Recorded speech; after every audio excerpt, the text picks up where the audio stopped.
কিন্তু সমাজের নিরীহ শান্তিপ্রিয় মানুষের পাশে আমাদের দাঁড়াতে হবে। আমরা জনগণের বন্ধু, আমরা যদি আরেকটু একটু সুনির্দিষ্ট করে বলি, আমরা শান্তিপ্রিয় জনগণের বন্ধু। আমরা অবশ্যই যারা অপরাধী তাদের ক্ষেত্রে আমরা শত্রু। আমাদের আসলে এই জায়গাটা আমাদের অনেক দূরত্ব তৈরি হয়ে গেছে। আমি মনে করি জনগণের সাথে পুলিশের দূরত্ব যখনই বেড়ে যাবে তখন কিন্তু ওই পুলিশ সফলভাবে কাজ করতে পারবে না। এটা কেন বেড়ে গেছে? এটা অবশ্যই আমাদের কিছু অতি উৎসাহী, সকলেই না, ওরা বাহিনীর আসলে সকলে, কিন্তু আমরা তো এই বাহিনীতে ছিলাম। আমরা যখন ওইভাবে আমাদের যদিও তখন আসলে এইরকম দায়িত্ব আমরা ছিলাম না, আমাদের কিছুটা এমন জায়গায় যেখানে ছিলাম সেখানে আসলে কিছু করারও নাই, কিন্তু সরকারি কর্মকর্তাদের আসলে অনেক কিছু বলার লিমিটেশনও রয়ে গেছে, আমরা বলতেও পারি না, আমাদের কিছু কোড অফ কন্ডাক্ট আছে। তো তারপরেও আমরা যেটা দেখেছি, আমরা নিজেরাও কিন্তু এটা আমরা বলেছি যে এটা তো হতে পারে না। দেখা মাত্র মানুষের প্রতি আমরা অবিচার করতে পারি না, আমরা গুলি করতে পারি না। আমাদের কাজ হচ্ছে মানুষকে রক্ষা করা, মানুষের জান মালের নিরাপত্তা দেওয়া, এবং সেটার জন্যই তো আমাদেরকে এইভাবে আপনাদের ট্যাক্সের পয়সায় আমাদের বেতন হয়, এটা আমরা জানি। কিন্তু আমরা এটা কখনো যেন ভুলে না যাই, সেই জন্য আমাদের নবাগত যিনি আইসি হলেন তার কমিটমেন্ট আমরা জানতেছিলাম ফার্স্ট কাজটা সে করবে, যাতে করে এই এলাকার একটা মাদক মুক্ত, সন্ত্রাস মুক্ত, নিরাপদ বন্দর এলাকা সহ পুরা এলাকাটাই যেন আমরা চাই প্রত্যেকেই যার যার অবস্থান থেকে যদি দায়িত্ব পালন করে তাহলে কিন্তু এটা সহজ হবে।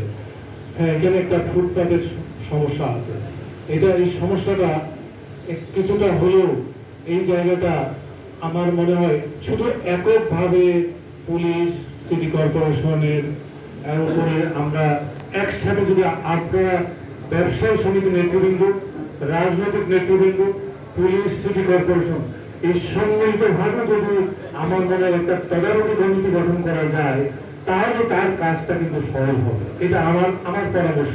তাহলে সেক্ষেত্রে আপনাদের তরফ থেকে কিছু নাম দেন, রাজনৈতিক নেতৃবৃন্দ, বিএনপি, জামাত এবং যারা এনসিপি বা অন্যান্য যারা নেতৃবৃন্দ আছেন তাদেরও এই এলাকায় যারা নেতৃত্ব দান করেন তাদের কিছু নাম দিয়ে আমরা যদি পুলিশের এখানে তারা সাথে থেকে সিটি কর্পোরেশন একসাথে যদি আমরা কাজটা করি তাহলে কিন্তু এইখানে সবাই দেখবে অলমোস্ট এটা একটা কমিউনিটি পুলিশিং কনসেপ্টের কথা আমি বলছি।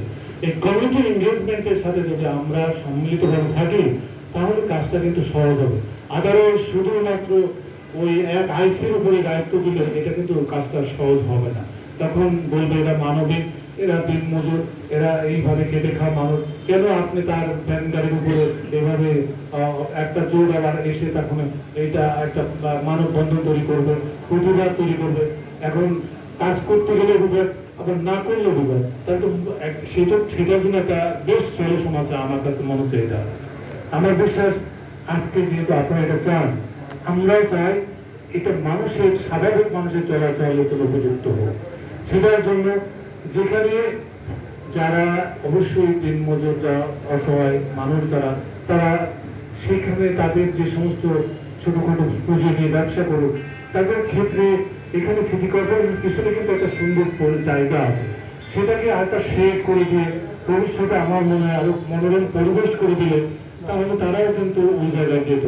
কিন্তু ওই জায়গায় মানে বিক্রি হয় না বলে তারা কিন্তু এইখানে চলে আসে, এবং ফলে এইখানে মানুষের যাতায়াতের অসুবিধা হয়, এবং আমি মনে করি এখানে একটা পরিবেশটা কেন যেন মনে হয় যে এই পরিবেশটা সুস্থ একটা স্বাভাবিক পরিবেশ ব্যবস্থা। আপনারা বলেছেন যে এখানে এই আকবরের কথা বলেছেন, রায়হানের কথা আমি জানি, আমরা তখন এখানে না থাকলেও সারা বাংলাদেশে এটা একটি আলোচিত চাঞ্চল্যকর ঘটনা হিসাবে এটা আমরা দেখেছি।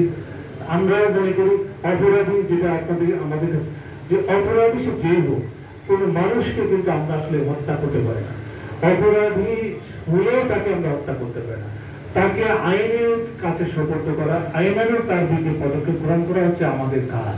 তো সেক্ষেত্রে কেউ যদি বিচ্যুতি করে থাকেন তার পেশাদারিত্ব থেকে বাইরে যে সে তার ব্যক্তিগত সে যে কারণেই করুক, সেটা উদ্দেশ্যমূলক স্বার্থের জন্য করুক, অথবা তার যে ট্রেনিং প্রাপ্ত একজন মানুষ হিসাবে যেটা করা উচিত ছিল সেটা না করে তার যে বাড়াবাড়ির কারণে সেই জন্য কিন্তু তাকে পুলিশ বিভাগ ছাড় দেয় না।